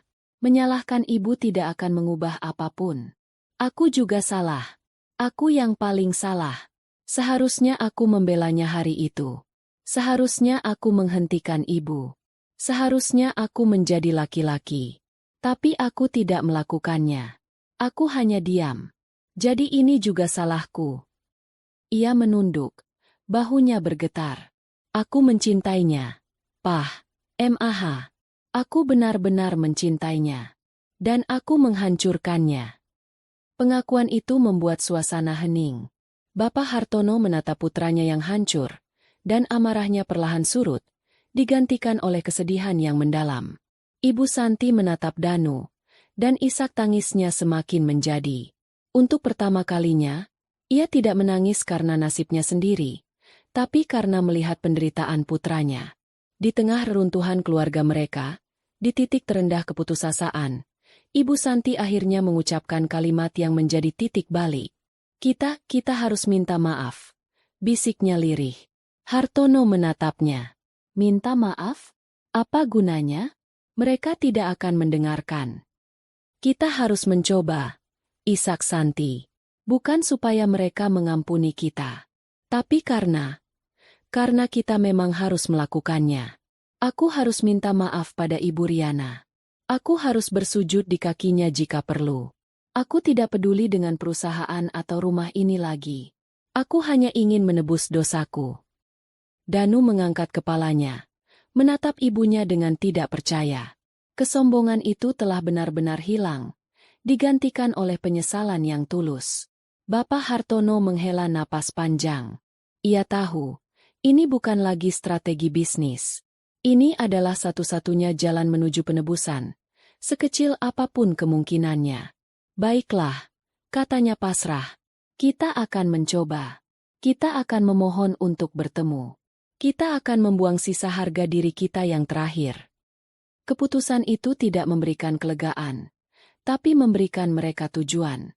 Sebuah tujuan yang menyakitkan dan memalukan. Tapi setidaknya itu adalah sebuah langkah. Mereka akan mencoba menghadapi badai yang mereka ciptakan sendiri, dengan harapan, sekecil apapun, untuk menemukan pengampunan di pusat badai itu. Memohon untuk sebuah pertemuan ternyata jauh lebih sulit daripada yang mereka bayangkan. Bapak Hartono menghabiskan 2 hari penuh mencoba menghubungi kantor pusat grup Adijaya. Setiap panggilannya ditolak dengan sopan namun tegas oleh operator yang terlatih. "Mohon maaf, jadwal Bapak Wijoyo sudah penuh hingga akhir tahun." Email yang ia kirim ke alamat umum perusahaan tidak pernah dibalas. Mereka seperti mencoba berbicara pada sebuah benteng batu yang kokoh. Putus asa, Hartono melakukan hal yang paling memalukan dalam hidupnya. Ia pergi ke Menara Adijaya.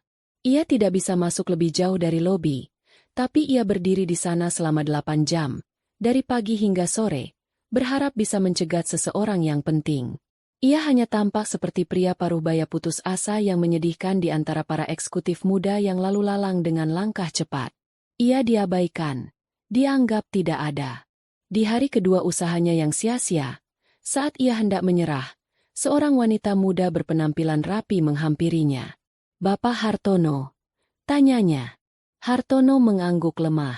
"Saya asisten pribadi Nona Alina," kata wanita itu. "Pesan Anda sudah diterima.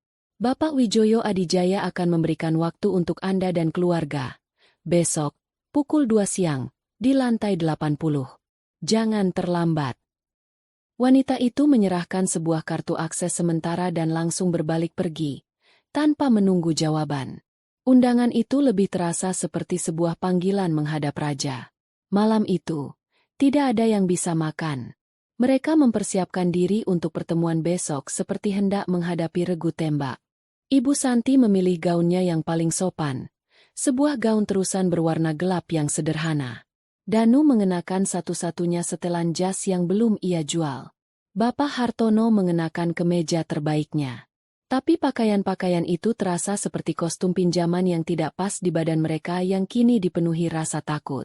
Perjalanan menuju Menara Adijaya keesokan harinya terasa seperti prosesi pemakaman. Mereka bertiga duduk diam di dalam mobil tua mereka, menempuh perjalanan menuju jantung kota. Menara Adijaya menjulang di depan mereka. Sebuah totem raksasa dari kaca dan baja yang seolah menusuk langit. Ukurannya saja sudah cukup untuk membuat mereka merasa kecil dan tidak berarti. Mereka memarkir mobil mereka di basement umum beberapa blok dari sana dan berjalan kaki, merasa tidak pantas untuk masuk ke area parkir eksekutif gedung itu. Lobi Menara Adijaya lebih mirip lobi Hotel Bintang 7 atau Museum Seni Modern. Lantainya terbuat dari marmer hitam yang mengkilap, langit-langitnya tinggi, dan udaranya dingin. Suasana begitu sunyi dan agung, hanya suara langkah kaki mereka yang menggema pelan. Resepsionis yang cantik menatap mereka dengan senyum tipis yang profesional. Setelah Hartono menyebutkan namanya, wanita itu hanya mengangguk dan menunjuk ke arah gerbang keamanan. "Silakan langsung naik ke lantai 80. Anda sudah ditunggu." Lift yang mereka masuki bergerak naik tanpa suara dan dengan kecepatan luar biasa. Telinga mereka terasa berdengung. Melalui dinding kaca lift, mereka melihat pemandangan kota yang perlahan menyusut di bawah mereka. Mereka sedang diangkat ke dunia lain, dunia para dewa. Pintu lift terbuka di lantai 80. Tidak ada koridor atau ruangan-ruangan kecil. Mereka langsung masuk ke sebuah ruang tunggu maha luas dengan dinding kaca dari lantai ke langit-langit, menyajikan pemandangan 360 derajat kota Jakarta. Perabotannya sangat sedikit, hanya beberapa sofa kulit dan sebuah patung abstrak di tengah ruangan. Kemewahan yang terasa dingin dan mengintimidasi. Seorang asisten pria mempersilakan mereka duduk dan menawarkan minuman, yang mereka tolak dengan gelengan kepala. Mereka kemudian dibiarkan menunggu. 5 menit, 10 menit, 30 menit. Setiap menit yang berlalu menambah beban di pundak mereka. Ini adalah permainan kekuasaan. Mereka dibuat sadar akan posisi mereka yang tidak berarti. Akhirnya, setelah hampir 45 menit menunggu dalam keheningan yang menyiksa, asisten itu kembali. "Mari, silakan ikut saya." Ia menuntun mereka melewati sebuah pintu besar dan masuk ke dalam sebuah ruang rapat yang mungkin lebih besar dari seluruh lantai dasar rumah mereka. Sebuah meja kayu panjang yang terbuat dari satu potong kayu utuh membentang di tengah ruangan. Ada sekitar 30 kursi kosong di sekeliling meja itu. Dan di ujung meja, dengan latar belakang jendela raksasa yang membingkai langit biru, duduk seorang pria. Wijoyo Adijaya. Ia tidak berdiri. Ia hanya menatap mereka bertiga saat mereka berjalan mendekat. Langkah mereka terasa berat dan lambat. Aura kekuasaan yang menguar darinya begitu pekat hingga terasa menyesakkan. Ia tampak tenang, tapi matanya tajam seperti elang yang mengamati mangsanya. "Selamat siang," katanya. Suaranya tenang namun bergema di seluruh ruangan. "Silakan duduk." Mereka duduk di 3 kursi terdekat, merasa seperti terdakwa di pengadilan. Bapak Hartono mencoba membuka mulut, tapi tenggorokannya kering. Ia berdeham. Bapak Wijoyo, kami datang untuk. Saya tahu kenapa Anda di sini, Pak Hartono, potong Wijoyo. Nadanya datar. Ia menatap mereka satu persatu. Tatapannya pada Hartono dan Danu terasa dingin, tapi saat ia menatap Ibu Santi, ada kilat kemarahan yang nyaris tak terlihat di matanya. Anda datang untuk meminta maaf karena telah menghancurkan perusahaan Anda sendiri dengan kesombongan Anda. Ibu Santi tersentak. Air matanya mulai mengalir. Tapi, lanjut Wijoyo, permintaan maaf Anda salah alamat. Tepat saat itu, pintu ruang rapat di sisi lain terbuka tanpa suara. Seorang wanita melangkah masuk. Jantung mereka bertiga serasa berhenti berdetak. Itu Alina. Tapi bukan Alina yang mereka kenal. Gadis itu mengenakan setelan celana berwarna krem yang dijahit dengan sempurna, menonjolkan posturnya yang tegap. Rambutnya yang dulu dibiarkan tergerai sederhana, kini ditata dalam sanggul modern yang elegan.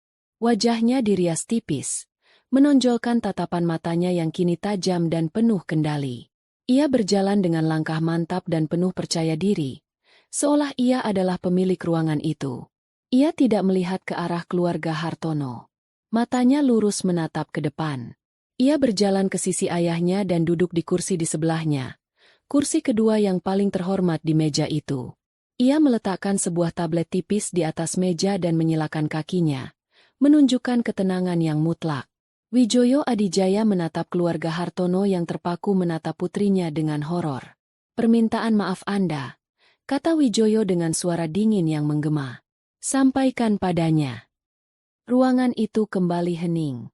Keluarga Hartono kini berhadapan dengan Alina. Gadis sederhana yang telah mereka hina, yang ibunya telah mereka lecehkan. Gadis yang kini duduk di singgasana kekuasaan, memegang nasib mereka di tangannya yang lentik. Permainan telah berakhir, dan mereka telah kalah telak. Kehadiran Alina mengubah gravitasi di dalam ruangan. Jika Wijoyo Adijaya adalah gunung berapi yang tenang namun mematikan, maka Alina adalah gletser yang bergerak lambat, dingin, dan memiliki kekuatan untuk meremukan apapun yang menghalangi jalannya. Tatapannya yang dulu hangat kini menjadi sebilah pisau es. Ia tidak menunjukkan kemarahan yang meluap-luap, melainkan ketenangan yang jauh lebih menakutkan. Ketenangan seseorang yang memegang semua kartu kemenangan. Keluarga Hartono menatapnya dengan campuran horor dan ketidakpercayaan. Otak mereka berjuang untuk menyandingkan citra gadis sederhana penjual kue dengan wanita berkuasa yang duduk di singgasana grup Adijaya ini. Danu menatap wanita yang pernah ia cintai, dan yang ia lihat sekarang adalah orang asing. Orang asing yang cantik, berkuasa, dan membencinya sampai ke tulang.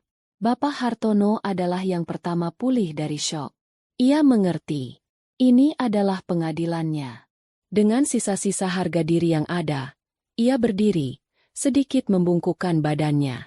Nona Alina, ia memulai, suaranya serak. Saya tidak tahu harus mulai dari mana. Saya tidak tahu bahwa saya mewakili keluarga saya, ingin meminta maaf dari lubuk hati yang terdalam atas. Atas apa, Pak Hartono? Potong Alina. Suaranya jernih dan tajam, memotong kalimat Hartono dengan presisi seorang ahli bedah. Ia bahkan tidak menoleh padanya. Matanya masih menatap lurus ke depan. Atas kebangkrutan perusahaan Anda? Atas rumah Anda yang akan disita? Atas karir putra Anda yang hancur? Apakah itu yang Anda sesali? Pertanyaan itu telak.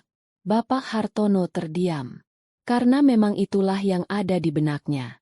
Itulah yang membawanya ke sini. Danu, melihat penderitaan ayahnya, ikut berdiri. Alina, tolong, ini salahku. Aku yang seharusnya melindungimu dan ibumu. Aku pengecut. Hukum aku saja. Jangan libatkan orang tuaku. Alina akhirnya menoleh. Ia menatap Danu untuk pertama kalinya. Tidak ada cinta, tidak ada benci, hanya ada kekecewaan yang dingin. Kau masih tidak mengerti, Danu. Ini tidak pernah tentang kau atau aku. Kau sudah tidak penting sejak kau memilih untuk diam. Ia mengalihkan tatapannya, kini mendarat tepat pada Ibu Santi, yang masih terduduk gemetar di kursinya. Kita sudahi saja basa-basi ini, kata Alina. Nadanya menjadi lebih personal, lebih dingin. Saya tidak tertarik dengan permintaan maaf Anda berdua. Ia mencondongkan tubuhnya sedikit ke depan. Saya hanya ingin bicara dengan Anda, Ibu Santi. Ibu Santi tersentak seolah disetrum. Semua mata kini tertuju padanya. Saya ingin Anda menceritakannya lagi, kata Alina pelan. Ceritakan pada saya apa yang terjadi di hari pernikahan itu. Setiap detailnya. Saya ingin mendengarnya dari sudut pandang Anda. Ini adalah sebuah siksaan. Alina tidak hanya ingin permintaan maaf. Ia ingin Ibu Santi menghidupkan kembali perbuatannya yang paling memalukan, di depan suami dan anaknya, dan di hadapan ayah dari gadis yang telah ia hina. Saya. Ibu Santi tergagap. Air mata mengalir deras. Saya hilaf. Nona. Saya marah. Marah karena apa? Desak Alina. Tidak memberinya ruang untuk bernapas. Karena beberapa tetes kuah sup mengenai gaun mahal Anda? Apakah harga gaun Anda lebih mahal daripada harga diri ibu saya? Tidak. Tentu tidak. Saya hanya. Anda hanya apa? Suara Alina menajam. Anda merasa lebih superior, bukan? Anda memandang kami rendah. Anda berpikir kami adalah keluarga miskin dari kampung yang bisa Anda injak-injak sesuka hati. Anda tidak tahan melihat putra kebanggaan Anda menikah dengan gadis yang menurut Anda tidak sepadan. Jadi, saat ada kesempatan sekecil apapun, Anda menggunakannya untuk mempermalukan ibu saya. Untuk menunjukkan siapa yang berkuasa. Iya kan? Alina membongkar semua isi hati Ibu Santi yang paling busuk, memaparkannya di atas meja rapat yang dingin itu. Setiap kata adalah paku yang menancap di peti mati kesombongan Ibu Santi. Ibu Santi tidak bisa menjawab. Ia hanya bisa menggelengkan kepalanya dalam tangisan yang histeris. Seluruh pertahanannya hancur. Yang tersisa hanyalah penyesalan yang mentah dan menyakitkan. Saya ingin Anda meminta maaf, lanjut Alina. Tapi bukan untuk perusahaan Anda. Bukan untuk menyelamatkan rumah Anda. Lupakan semua itu. Saya ingin Anda meminta maaf atas satu hal saja. Saya ingin Anda meminta maaf karena telah menyiram seorang wanita tua yang tidak bersalah, yang niatnya hanya ingin berbuat baik, dengan semangkuk sup panas. Wijoyo Adijaya, yang sedari tadi hanya dia mengamati, kini menatap Ibu Santi dengan tatapan yang bisa membekukan lahar. Ia membiarkan putrinya mengambil alih pengadilan ini. Ibu Santi, dengan sisa tenaga yang ada, mencoba berdiri. Kakinya gemetar hebat hingga Danu harus membantunya. Ia menatap Alina, tatapan yang kini penuh dengan permohonan yang tulus. Nona Alina, isaknya. Maafkan saya. Saya bersalah. Saya adalah manusia yang jahat. Saya iri. Saya sombong. Saya telah melakukan hal yang tak termaafkan pada ibu Anda. Saya tidak pantas diampuni. Saya pantas mendapatkan semua ini. Saya minta maaf, saya benar-benar minta maaf. Ia membungkukkan badannya dalam-dalam. Sebuah gestur yang tidak pernah ia lakukan seumur hidupnya. Alina menatapnya tanpa ekspresi selama beberapa saat. Ruangan itu sunyi senyap. Hanya diisi oleh isak tangis Ibu Santi. Permintaan maaf Anda, kata Alina akhirnya, memecah keheningan. Tidak saya terima. Harapan yang baru saja tumbuh di hati keluarga Hartono langsung padam. Karena bukan saya yang berhak menerimanya, lanjut Alina. Ada satu orang yang harus mendengar langsung permintaan maaf itu dari mulut Anda. Satu orang yang lukanya jauh lebih dalam daripada sekadar luka bakar di kulit. Ia bersandar di kursinya. Saya akan memberikan Anda satu kesempatan. Bukan untuk mendapatkan kembali kekayaan Anda, tapi untuk mendapatkan kembali sedikit dari martabat Anda yang hilang. Ia menatap Ibu Santi lurus di mata. Besok pagi, jam 10, datanglah ke tempat di mana Anda seharusnya menjadi besan saya. Ke rumah sederhana yang Anda hina. Temui ibu saya. Dan mintalah maaf padanya. Bersujudlah jika perlu. Hanya jika dia, Ibu Riana, mengatakan dari mulutnya sendiri bahwa dia memaafkan Anda, maka saya akan menghentikan ini semua. Tapi, tambah Alina, sebagai penutup, saya tidak akan membantu kalian bangkit. Saya hanya akan berhenti menekan kalian. Kalian harus memulai semuanya lagi dari nol. Anggap itu sebagai harga dari semangkuk sup yang telah Anda tumpahkan. Ia berdiri. Pertemuan selesai. Tanpa menoleh lagi, ia berjalan keluar dari ruang rapat, meninggalkan keluarga Hartono yang terpaku dalam campuran antara kelegaan dan ketakutan akan ujian terakhir mereka. Mereka telah diberi jalan keluar, tapi jalan itu adalah jalan yang paling memalukan dan paling berat. Mereka harus kembali ke titik awal kesalahan mereka dan menghadapi korban dari kesombongan mereka secara langsung. Pagi itu, langit tampak kelabu, seolah ikut merasakan ketegangan yang menyelimuti keluarga Hartono. Mereka tidak lagi menaiki mobil tua mereka. Mobil itu sudah ditarik oleh pihak leasing kemarin sore. Mereka bertiga naik taksi online menuju alamat yang mereka kenal betul. Alamat apartemen sederhana yang dulu begitu mereka pandang rendah. Perjalanan itu adalah sebuah ziarah penyesalan. Setiap sudut jalan yang mereka lewati membangkitkan kenangan yang menyakitkan. Ibu Santi duduk diam menatap keluar jendela. Tangannya mencengkeram tasnya erat-erat. Ia tidak membawa hadiah atau buah tangan. Alina, melalui asistennya, sudah berpesan dengan jelas. Datanglah dengan tangan kosong, tapi dengan hati yang penuh penyesalan. Apartemen itu tampak sama seperti dulu. Sederhana, sedikit kusam, namun bersih. Saat mereka berdiri di depan pintu unit Alina, jantung mereka berdebar kencang. Inilah pintu yang sama yang pernah mereka masuki dengan kesombongan. Kini, mereka datang sebagai pemohon. Bapak Hartono menekan bel. Tak lama kemudian, pintu terbuka. Yang membuka bukanlah Alina, melainkan Ibu Riana sendiri. Ia mengenakan daster katun sederhana, sama seperti yang biasa ia kenakan. Wajahnya tampak tenang, ada senyum tipis di bibirnya, meski sorot matanya menunjukkan kesedihan yang tak bisa disembunyikan. Bekas luka bakar di lengannya masih tampak samar-samar. Melihat wanita yang telah ia sakiti berdiri di hadapannya, ketegaran Ibu Santi runtuh seketika. Tanpa diperintah, tanpa berpikir, ia langsung berlutut di lantai yang dingin di depan pintu. Ibu Riana, isaknya. Kepalanya menunduk hingga menyentuh lantai. Maafkan saya. Saya mohon, maafkan saya.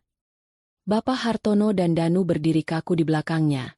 Kepala mereka tertunduk dalam, diliputi rasa malu yang luar biasa. Ibu Riana tampak terkejut. Ia mencoba mengangkat tubuh Ibu Santi. Bu Santi, jangan begini. Bangun, Bu. Ayo masuk dulu. Tapi Ibu Santi menolak untuk bangkit. Tidak, Bu. Saya tidak akan bangun sebelum Ibu memaafkan saya. Saya telah menghina Ibu. Saya telah menyakiti Ibu. Saya manusia paling jahat. Hukum saya, Bu. Maki saya. Tapi tolong, maafkan saya. Saya tidak bisa hidup dengan dosa ini. Ratapnya, air matanya membasahi lantai. Ibu Riana menatap wanita yang sedang bersujud di kakinya itu.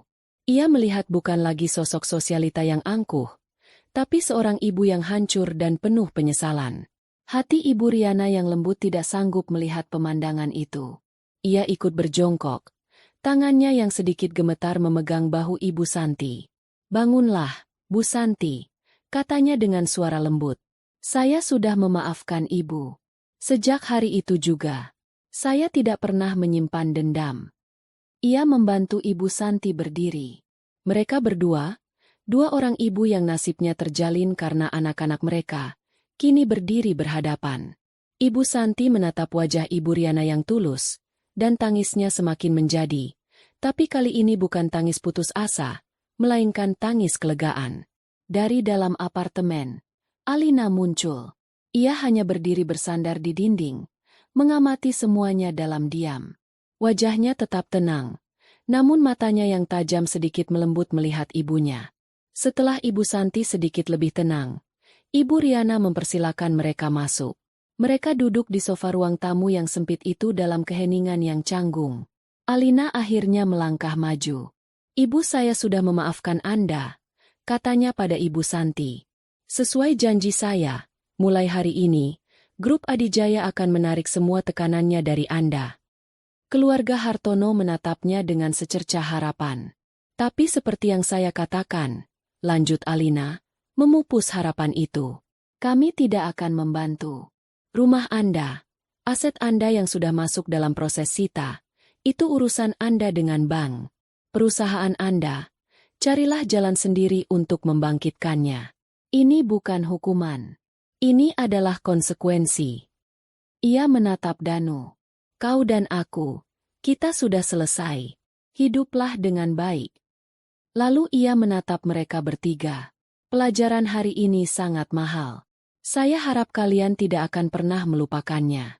Sekarang, silakan pergi. Tidak ada lagi yang perlu dikatakan. Keluarga Hartono bangkit.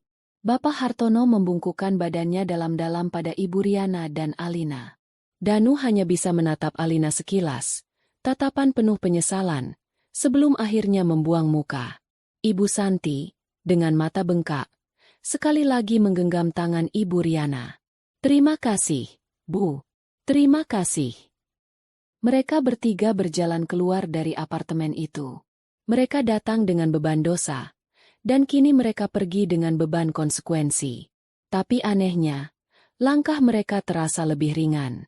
Mereka telah kehilangan segalanya, tapi mereka telah menemukan kembali sesuatu yang lebih berharga, kerendahan hati. Di dalam apartemen, Alina memeluk ibunya. Apa ibu benar-benar sudah memaafkannya? Ibu Riana mengangguk. Amarah itu hanya akan menjadi beban. Nak, kita harus melepaskannya agar bisa melangkah maju. Alina tersenyum. Ia tahu, ia melakukan semua ini bukan untuk balas dendam, tapi untuk melindungi kehormatan ibunya. Dan kini, semuanya telah selesai. Epilog. 6 bulan kemudian, keluarga Hartono kini tinggal di sebuah rumah kontrakan kecil di pinggir kota.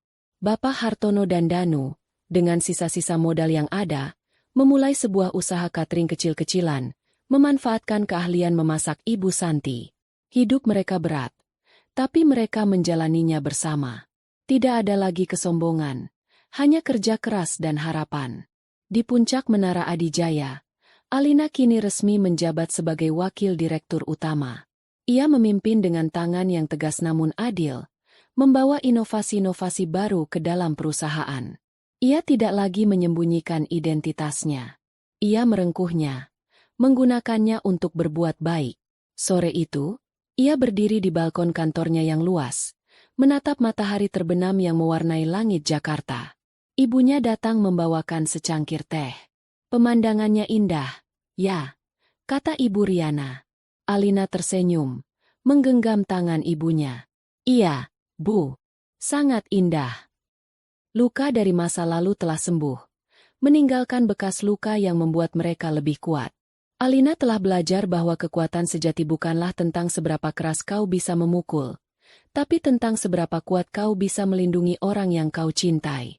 Ia siap menghadapi masa depan, membuka lembaran baru, kali ini sebagai dirinya sendiri, Alina Adijaya, seorang putri yang telah menemukan kerajaannya, bukan dalam harta, tapi dalam cinta dan harga diri.